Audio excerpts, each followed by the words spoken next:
BEd CET 2026-27 तर CETची answer की आलेली आहे। आपल्या जेवढे विद्यार्थ्यांनी एक्झाम दिलेली असेल त्यांनी आपले जे मार्क्स आहे हे मोजलेले आहे, म्हणजे कॅल्क्युलेट करून ठेवलेले आहे की आपल्याला किती मार्क्स मिळू शकते किंवा किती क्वेश्चन बरोबर आहे।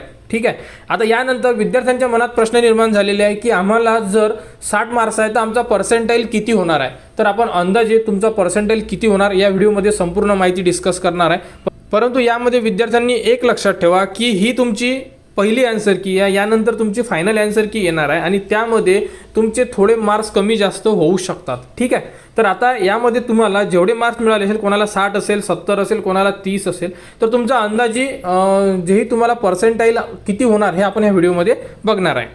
तर ही माहिती संपूर्ण एक्सपेक्टेड असणार आहे, अंदाजे सांगण्यात येणार आहे तुम्हाला। फायनल तुम्हाला एवढे मार्क्स मिळालेले आहे म्हणून तुम्हाला एवढे पर्सेंटाइल होणारच असं नाही आहे, कारण की पर्सेंटाइल कॅल्क्युलेशन हे तुमची शिफ्ट किती विद्यार्थी हजर होते, तुमची शिफ्ट कशी होती, पेपर हार्ड होता का, यामध्ये संपूर्ण माहिती घेऊन तुमचे नॉर्मलायझेशन केले जाते आणि त्यानुसार तुमचे पर्सेंटाइल हे कॅल्क्युलेट केले जाते।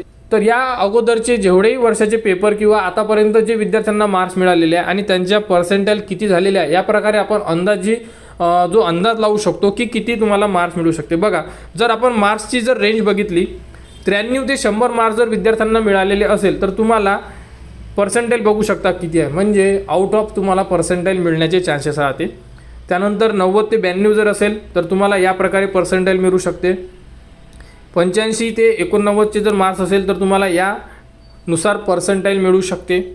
त्यानंतर बघू शकता यामध्ये 60 मार्क्सपर्यंत अंदाज काढलेला आहे, तुम्ही कॅल्क्युलेट करू शकता की तुम्हाला किती मार्क्स आहे। तर बघा, 80-84 असेल तर एवढे पर्सेंटाइल होण्याचे चान्सेस आहे तुम्हाला। 75 ते 79 जर असेल तर 90च्या वर तुम्हाला पर्सेंटाइल होऊ शकते।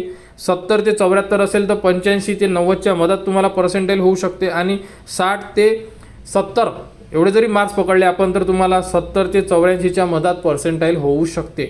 अशा प्रकारे हे पर्सेंटाइल काढण्यात येतात आणि यामध्ये संपूर्ण माहिती दिलेली आहे। आणि जर 60च्या खाली मार्क्स असेल तर तुमचा जो पर्सेंटाइल आहे हा सुद्धा 70 मार्काच्या म्हणजे 70 पर्सेंटाइलच्या खाली राहणार आहे आणि त्या प्रकारे अशा प्रकारे तुमचे आता तुम्ही अंदाज लावू शकता, तुम्हाला जेवढे मार्क्स आहे तर थोडे पर्सेंटाइल जास्त मिळू शकतात, कारण की आता तुम्ही बाकीचे जर मार्क्स आणि पर्सेंटाइल जर चेक केले तर थोडा हाय डिफरन्स दिसत आहे तुम्हाला की 70 मार्क्स किंवा 74 मार्क्स असेल तर तुम्हाला 85 ते 89चा पर्सेंटाइल दाखवण्यात आलेला आहे। तर अशा प्रकारे हे संपूर्ण माहिती तुम्हाला आता थोड्या दिवसातच माहिती पडणार आहे।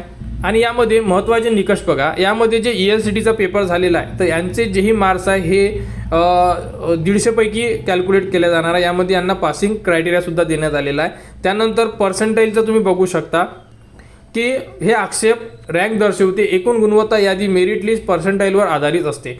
म्हणजे आपण जे आताच सांगितलं तुम्हाला की तुमचे जे मेरिट लिस्ट आहे हे पर्सेंटाइलवरच राहणार आहे आणि जेवढेही आता आक्षेप घेण्यात येणार आहे त्यानंतर फायनल मेरिट लिस्ट लागेल आणि त्यानंतर तुमचे नॉर्मलायझेशन होणार आहे आणि परीक्षेच्या विविध सत्रामधील काठिण्य पातळीनुसार गुणांचे नॉर्मलायझेशन केले जाते। म्हणजे कोणती शिफ्ट हार्ड होती, कोणती शिफ्ट थोडी नॉर्मल होती म्हणजे सोप्या पद्धतीमध्ये होती, हे सुद्धा चेक केले जाते यामध्ये।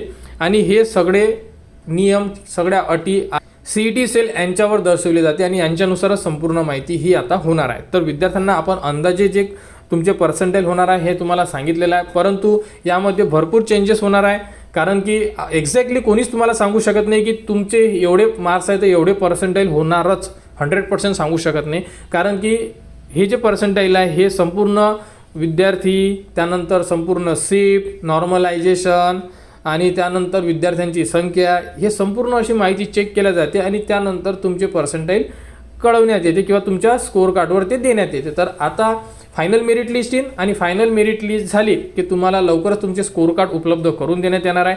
डॉक्युमेंट लिस्ट व्हिडिओच्या डिस्क्रिप्शनमध्ये दिलेली आहे, विद्यार्थ्यांनी आपले डॉक्युमेंट्स रेडी करून ठेवा, जेणेकरून निकाल लागल्यानंतर तुम्हाला कोणतीही अडचण येणार नाही। आणि या व्यतिरिक्त जर तुम्हाला कोणती अडचण असेल तर कमेंट्स करा, कमेंट्सवर तुम्हाला संपूर्ण माहिती दिली जाणार। आणि BEd ॲडमिशन 2026-27 बद्दल जी पुढील अपडेट येईल ती तुम्हाला आपल्या चॅनलवर देण्यात येणार। त्यासाठी आपल्या चॅनलच्या कनेक्टमध्ये राहा, चॅनलला सबस्क्राईब करा व हा व्हिडिओ इतरांपर्यंत शेअर करा।